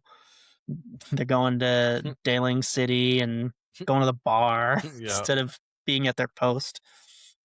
But you The, learn all these events the dude through. gets dead leg when he talks to women. Yeah, he gets cramps. God damn it! Like, wake up! Dude, before I forget, No, not that leg. I'll try to remember till after. Okay, so you learn about these events unfolding, which end up teaching you about the world and things that have happened in the past and why things are the way that they are. And Alone, your sister, she does these things so that you can see the path forward once a certain point in the story comes to a head. You learn about the lunatic Pandora. You learn about um, basically what happened in the war between SR and Galbadia a little bit, and you kind of get a little bit of world building from it. And you learn how integral um, Laguna is to the storyline. He is the main reason everything is happening between Squall being born because that's his father, how SR ends up having a revolution and he becomes the president of SR and he sends you into outer space and he sets everything in motion. He writes he when he leaves Windhill, he goes and he writes for the Timber Maniacs magazine, which is what inspires Renoa to join the Timber Owls resistance group and sets this whole story in motion. He is the main focal point of like pushing the story into where it had to be. So a lot of people forget that this game is really a two-story game. Yeah. You know what's kind of crazy too is Laguna could have been Renault's father at one point too. Like if like he never left. Yeah, this is what I wanted to talk about. Laguna, he is in love with somebody named Julia Hartley. So coincidental. He is in love with somebody named Julia Hartley. He ends up getting injured in the field and saved by Rain. I don't remember her last name, but Rain and him end up getting, she gets pregnant and he gets lost trying to find Alone in SR. Doesn't even know that she's pregnant. Rain gives birth to Squall, and Julia Hartley marries, instead of Laguna, marries General Caraway, who is Renoa's father. Yeah. And then Renoa and Squall get together. So it turns out that the love for Julia and Laguna doesn't end up blossoming, but it does in their children. That's so crazy. It is crazy. It's so coincidental. It's so like you guys, I don't know how much writing you've done in your life, but there was a period where like I thought I was going to be a writer, and it started when I was like, I don't know, like 12 or 13 years old. I had this like old electronic typewriter and I used to like just write these stories, right? And this has like 11, 12, 13-year-old writer written all over it. You just make these plot points so convenient to fit together. It's like not clever. It just is. It is when you look back at the story and understand that it's about fate. Like a big part of this story is about fate and coincidences. Yeah, unless you're the kind of person, I guess, like me, who doesn't really believe in fate, then you're like, yeah, this is poo poo. Yeah, I know, but it's all about destiny and fate. Like this whole story is wrapped in it. I It was mean, intentional. it is Final because Fantasy it VII has doesn't to do it. Final be. Fantasy IX doesn't do it. This game's specifically doing that on Yeah, purpose. yeah, it doesn't really make a strong argument for it. That's all I'm saying. Uh, It's fine. say what you want. I just It's entertaining. It's just like every twist you can see coming a mile off with, a I don't know. It's whatever. It's whatever. It's all Yeah. right. It's not the highlight of the game for me, but it's okay. Well, one so there's pieces of it that I think work really well. What I like is Squall's growth, and we talked about this a little bit before this episode because I thought Squall was a dish rag until I got a little further. He's kind of hard to like in the beginning of the game. Very. Like he's well, kind of cringy So of like how like off-putting he a lot of is. that has to do with the translation of the game. Whenever he says whatever, it actually isn't that. It's a lot more direct of a response, and you get a lot more out of Squall if you were playing the original Japanese version than the translated version. The translated version made him more like that. angsty. Yeah, yeah. I Yeah, don't because I don't he I don't I don't mind the whatever because for the time that was him being a teenager. But also you have to figure that he has this constantly running internal monologue. And if you know anything about anxiety, Like, he's constantly questioning whether or not he should say something and what he should say, and I think it comes from his background of, 1, his mother died when he was a kid. He became an orphan, and as an orphan, he had to share everything, with a bunch of kids. We don't know what the education system was like, right? And then he immediately went from that, a sort of comfortable life that he figured out with his friends there, to becoming a child soldier. And obviously, the expectation of Seed is very high, right? So he hasn't had a lot of time to do what he wants to do or explore what he wants to explore. His life has been on guardrails. And I think for most And his most of sister us it is. disappears. Right. He has big abandonment Yeah, he issues. just has to compartmentalize all this stuff all the time, but he also has to eat it. And that's the seed element, because the seed is kind of like the Well, military, where like you when don't get to have these feelings, when right? did they lose like their memories too? Because that plays a part in it too. Because they all That's a load because of Yeah, bull. it's an Irvine, overtime thing when yeah, using GFs. yeah, because Irvine was the only one who like actually knew what was going on. Like when they went to like the orphanage and stuff, and the all the other ones are just like, yeah. So like that also plays a role too. Like how much does Squall actually know of his past? He doesn't. Yeah. They He's didn't they battling didn't with think that. about it, Dan. That's the answer. Somebody said 2.5 discs in, "Hey, you know what would be cool if they all lived in the same orphanage when they were kids?" "Oh, yeah, that'd be Well, cool. Let me quickly write that in." it makes 10 a lot days of later, the sense game though launches. because there were tons of orphans after the Sorceress War. Sure, it just doesn't all make sense. They wound up in the same place fighting for the same team at the same prestige of the seed. Yes, it does because Adia and Sid made Garden. Like all the kids in their care became seed members. There's a lot of Or kids in seed, Steve. A lot of yeah, I kids. know. You're just telling me that these 6 happen to be the cream of the Yeah, crop? the That only also one that's happened? important is Squall. And whatever Matron had going on there, she, like, made geniuses out of these kids early on, because I don't know. And, like, where'd all these other Maybe. kids come from? Like, are they also orphans? The only solution was to, like, take all the orphans of the world and just make them into child soldiers? I like this story less and less the more we talk about it. Well-funded child soldiers, no less, by the Yeah, way. the They're shimmy not village living has lots of outside. money. Yeah. I mean, that Nord guy's a force multiplier, okay? He knows how to make some money. Sid should have listened to him. Everybody Yeah. could have lived large. Anyway, I think that's about, I don't know, do you guys have anything else to add, or is that kind of about it? Yeah, I think we hit all the notes. Yeah, everything important. Yeah. All right, let's round up and get to our review.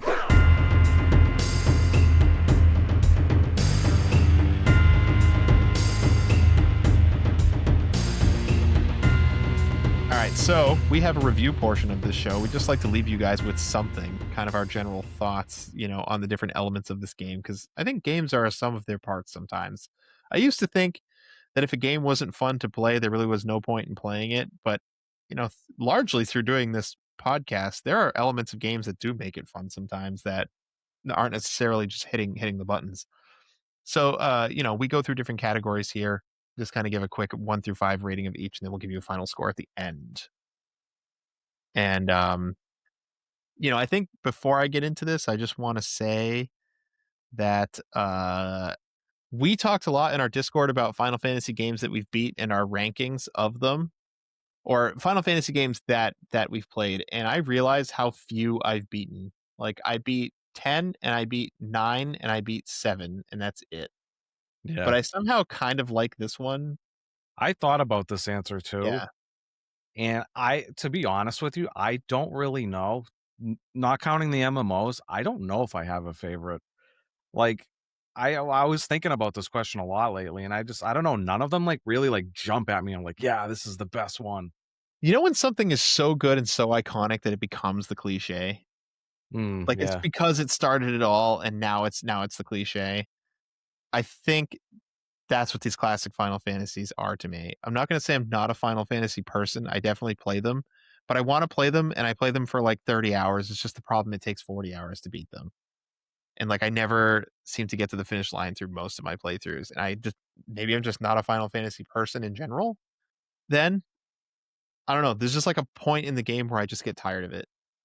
And, this game was a little bit of an exception because we talked a lot about the story and it's crazy, but they don't have a lot of fat in the story of this game. They don't send you all over the place, you know. Like I'm thinking of like I'm always going to pick on Final Fantasy VII, but remember when you go to the mountain and do like the war game there to like defend the The Mount mountain from the ship Condor. Oh troops? yeah, Yeah, yeah. like they just don't have garbage like that in this game.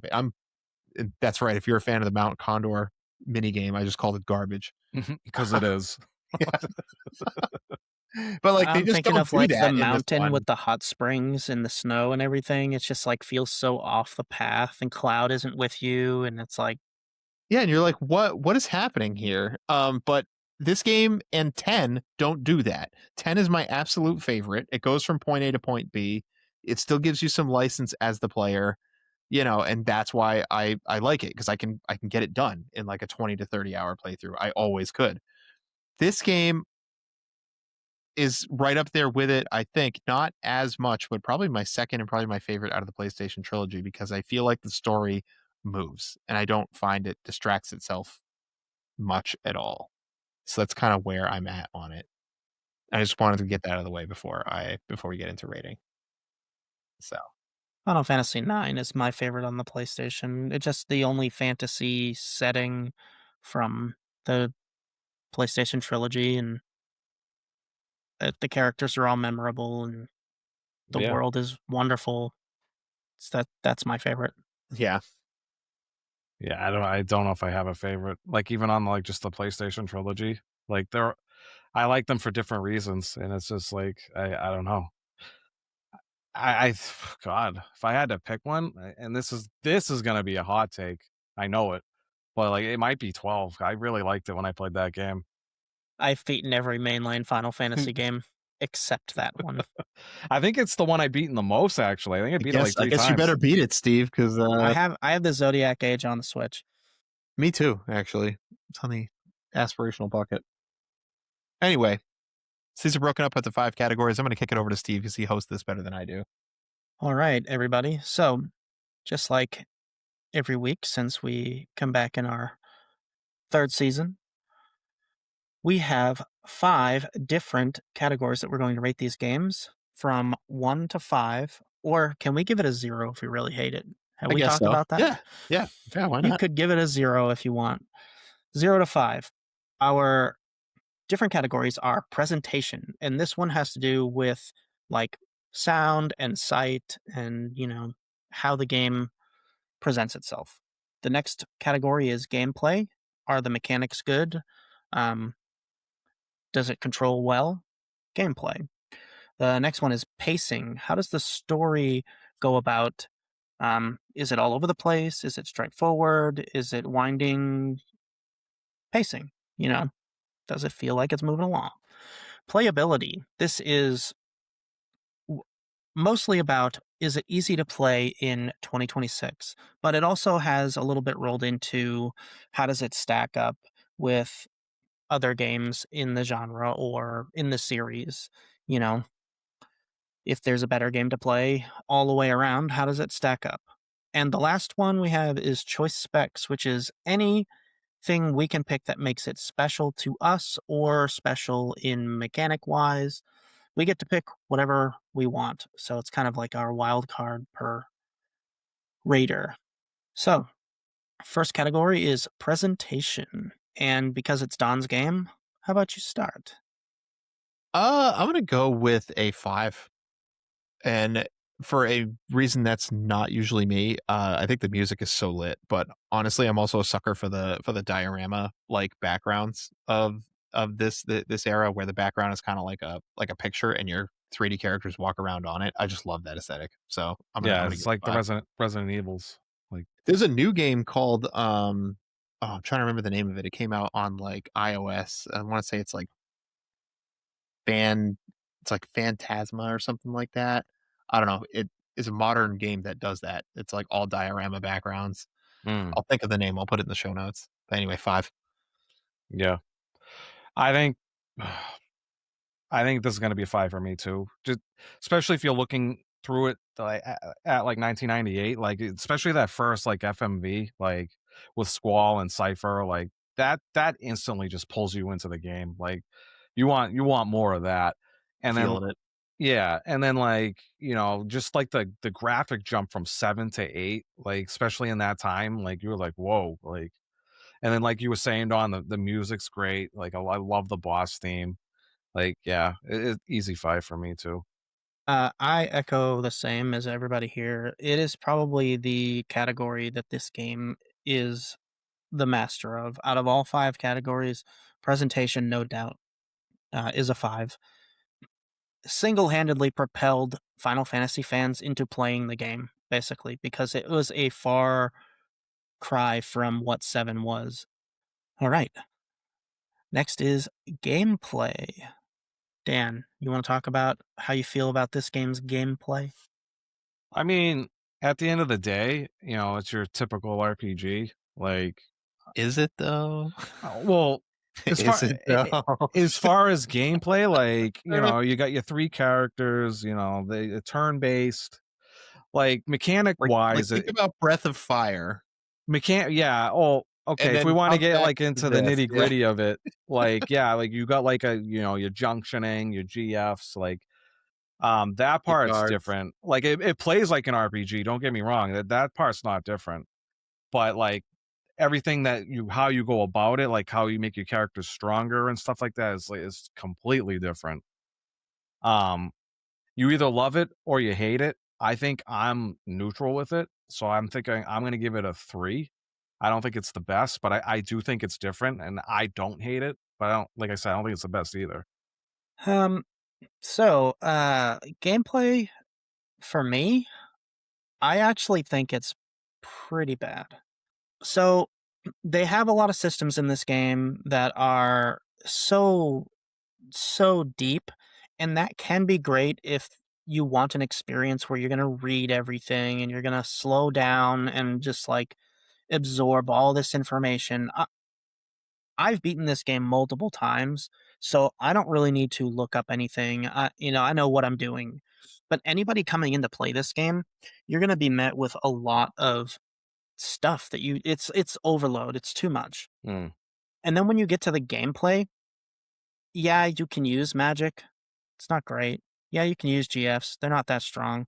I find myself just attacking a lot. Well, to be fair, GF does feel like your strongest option if you don't know what you're doing. Because But like even then, what do? You watch a long cutscene of yeah. this attack. Yeah, I'm Like, not I'm not saying it's good, but, like, I know for a lot of people who don't know how the game works that, like, they just I Even the see GF system is confusing because like your GFs have HP. You're like, what is that? And yeah, it's like a then shield, yeah. you use it and your health turns blue and you might not even notice it because you might not be looking at it because you're looking Right. at the other stuff that's happening in the battle. And it's like I'm sure it's explained somewhere, but like it's buried deep in the tutorial somewhere that is like an optional read.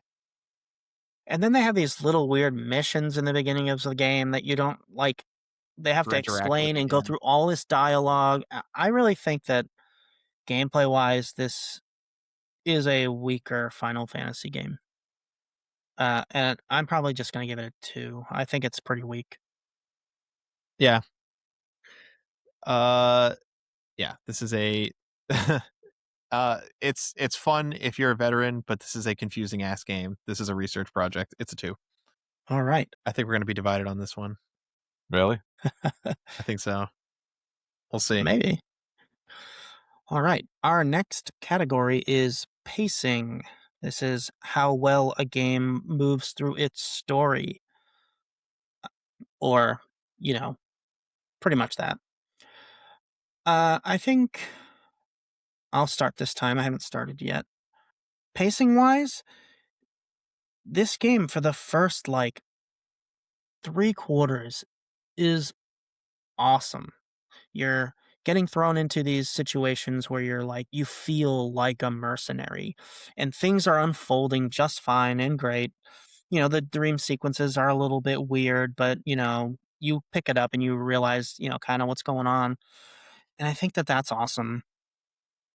But as soon as disc 3 hits and you learn about SR, like everything just goes out the window. Like the whole game feels like it has this huge shift and you feel kind of lost. So I'm kind of in the middle on pacing.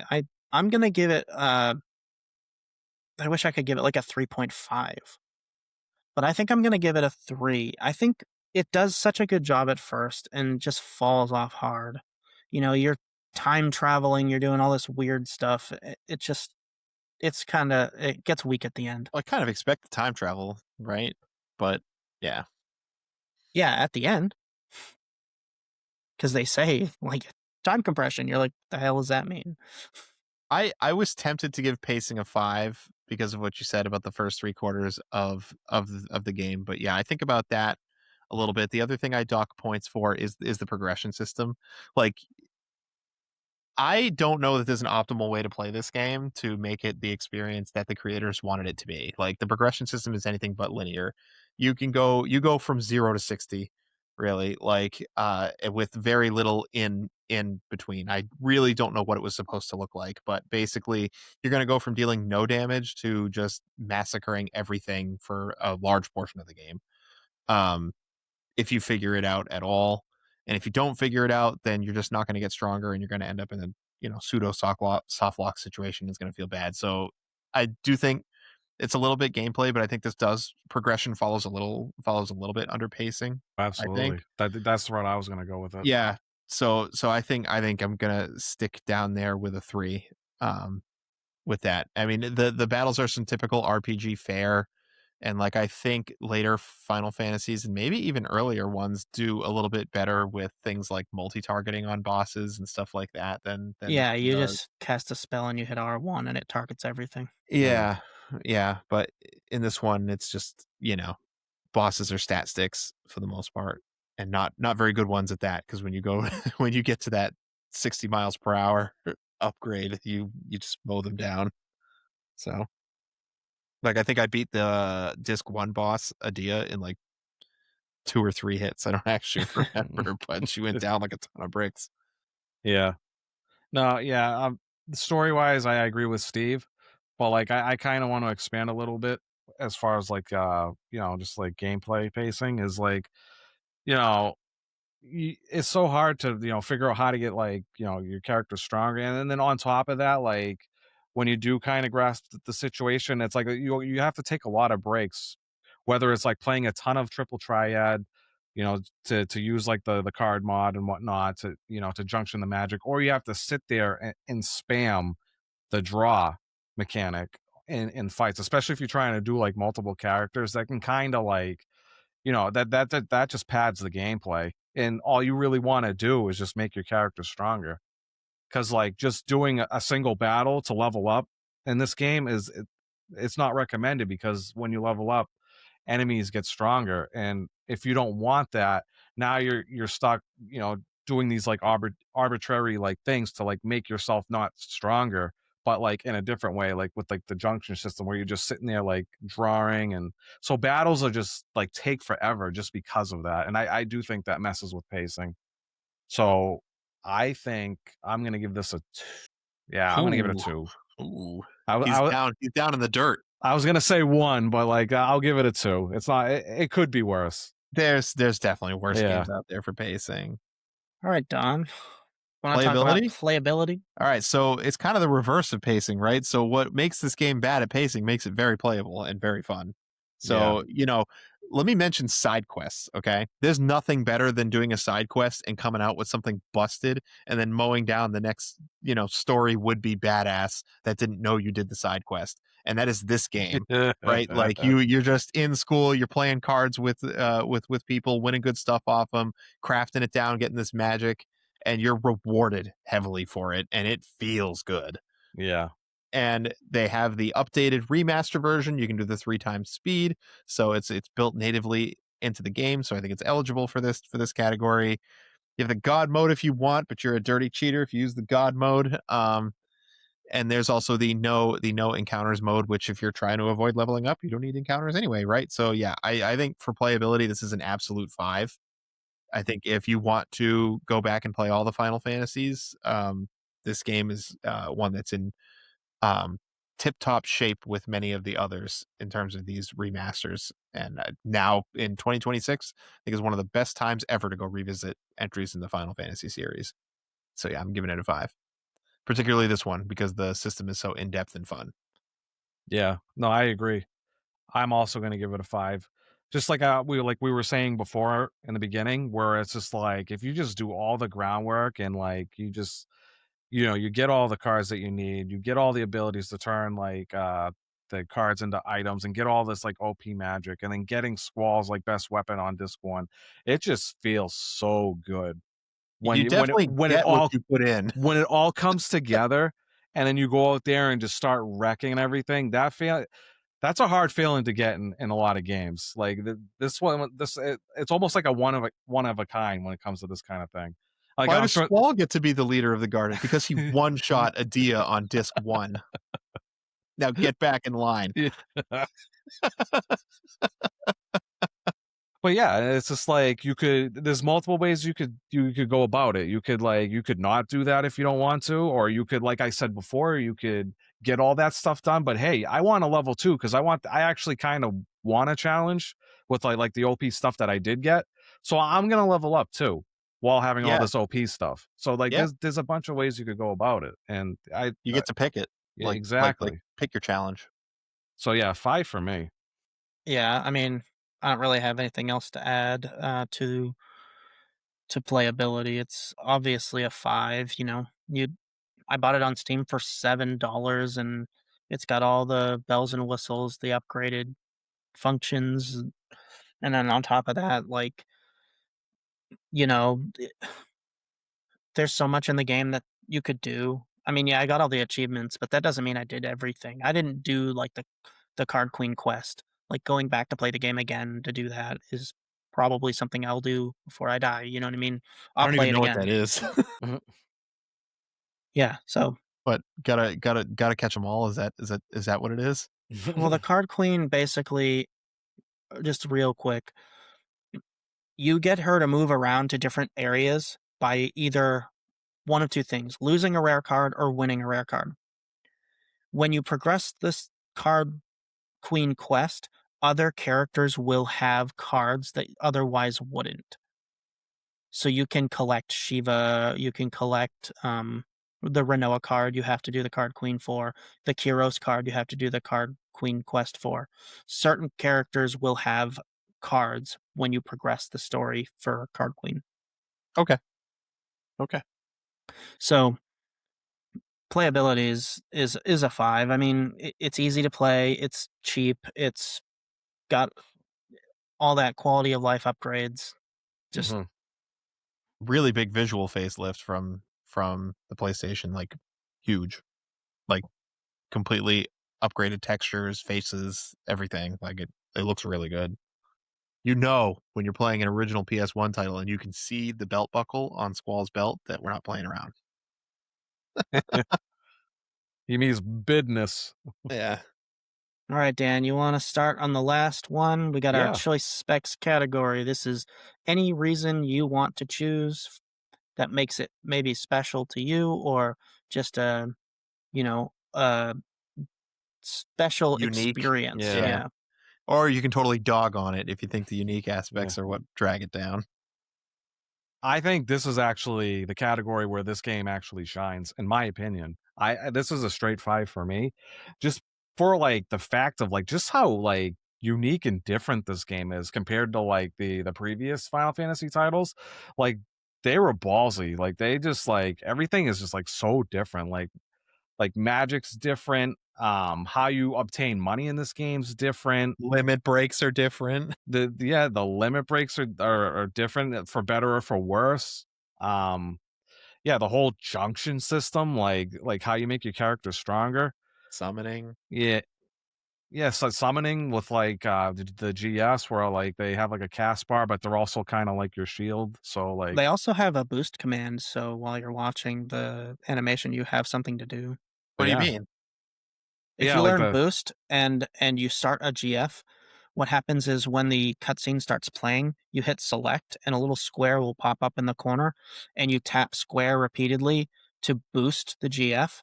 and if the red X shows up and you hit square, you lose all your progress, but you can get it up to 255 to increase the damage on the summon. So I think I did not summon at all during this playthrough, except for Carbuncle, which I don't think Boost would have done anything for Carbuncle.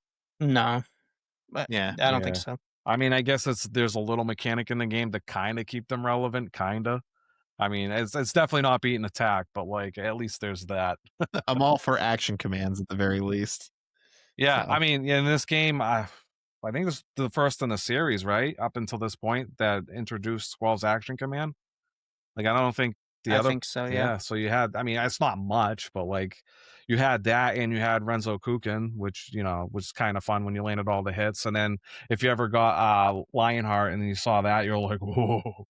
Well, you also have Duel, Or which Duel too, yeah. is like a game inside of the limit break I mean, system. so is selfies, right? Like Yep. you roll slots until you get what you want, and it's a gamble between the time it takes while the enemy's beating on you to to find the thing you want. So But then you have Irvine, which is literally just you hit R1 as much as you can.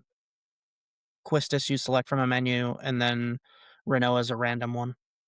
Yeah. So I'm fascinated that, like, they literally turned the series inside out with this game. And I just think it just can't be understated. Like, it's just I don't know. It's just 5 for me. Like, they just for better or for worse. Like, I thought it was pretty neutral, but like I'm still like dumbfounded, like how they did it all, and it works really. Like, a lot of people love this game. I'm gonna give it a 4. Um, because I think it has a lot of unique aspects, and I think a lot of the unique aspects are good. I think it gives the player a lot of license. However, a lot of it makes it not very new player friendly. So for that, I'm going to dock it a point. Fair enough. I'm gonna give it a 5 because you will never play another RPG like this. No, probably not. You will. This is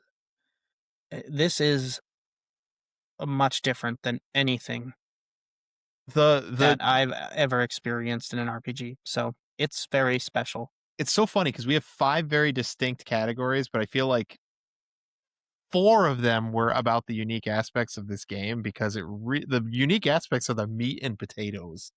But yeah, Like, usually when you play an RPG, your meat and potatoes are leveling up and buying equipment and, on a linear progression to getting stronger. And then there's usually a subsystem where you can really, break the game in half with it, right? Like, but that subsystem is like your side dish, right?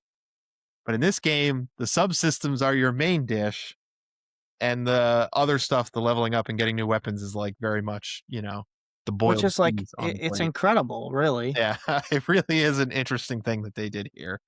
So for better or for And worse. how many times can you play an RPG and be like, "Wow, this is really interesting and new and different?" yeah. Yeah, It, I mean, eh, no, and I feel it's like the possibilities are pretty high here. So yeah. I mean, we didn't even talk about it, but you can junction elements to your attacks yeah. to exploit weaknesses of enemies that you scan, also or status I effects feel like status of if sleep or like blind. drain. Like, with it's like I crazy. feel like with like slight tweaks maybe for like quality of life, like, and you like release this game, or like maybe if this game was remade with like slight tweaks, this game would be freaking amazing. Or like make a similar game that does this. Like, I think the meat and potatoes what this game has is good. It just needs to be like streamlined a little more. I'm gonna say it, and it's gonna be a hot take. Should have been Final Fantasy VIII remake. I would be if they ever decide to do it at any point, I would be game. Not FF9 remake, not FF7 remake. Should have been FF8 remake. They Yeah. remastered it instead, and that's great and all, but the game needed focus. Yeah, so did the story. It's an ADHD acid trip. That's what needed the remake. Anywho, that gives us a total of 59 out of 75 possible points, and that is a 79% for this game. So it's still pretty respectable. I'd say that's about where Yeah, it I should. feel like that's a very fair score Yeah. for this game. Yeah. All right. So we're gonna set Final Fantasy VIII aside, and Dan is gonna pick our new game. Me. Dan, for our last host-driven winter backlog episode. Alrighty. So we're going back to the 16-bit era. We're dialing it back. I love it. I played this game as a kid. I want to say I beat it, but I think there's like multiple endings, and I'm pretty sure I got like a bad ending. But I kind of want to redeem myself. Well, he's gonna follow a guide. Yeah, I'm gonna follow a guy just like I did with the Final Fantasy VIII. But the game we're gonna be playing for the next 2 weeks is gonna be Evo Search for Eden. I got Eden. I drew him from Ultima Weapon. Well, you don't need to play then. That's for the Super Nintendo, you said? Super Nintendo, yes. All right. I've never even heard of this game. Never have I ever Evo. I think you guys will like it. I think Steve's played it a little bit before, but I think Don I will got like near it. the end. Yeah, it's Right. fun. Well, join us in 2 weeks when we sign on for Evo. But before that, I like to say that thank you to all of our listeners who have been hanging out with us for the last few years here, particularly those people who decided to take the jump and sign up for the free Discord, and hanging out with us every week and discussing games and other topics there. So if you're so inclined, listener, that's my plug for you for the Discord. Check the description below and join there. I also like to say that our theme music is done by Cubby unknowingly, but we threw him some money for his Bandcamp and it said we could use it, so we do. You should do the same because his music is pretty lit, as you can tell from our intro and outro.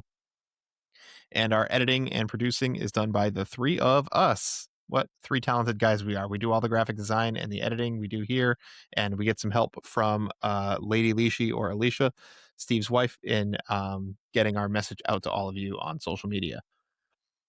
So I think that's it for this time. Right, fellas? Game over? Game over. Game over.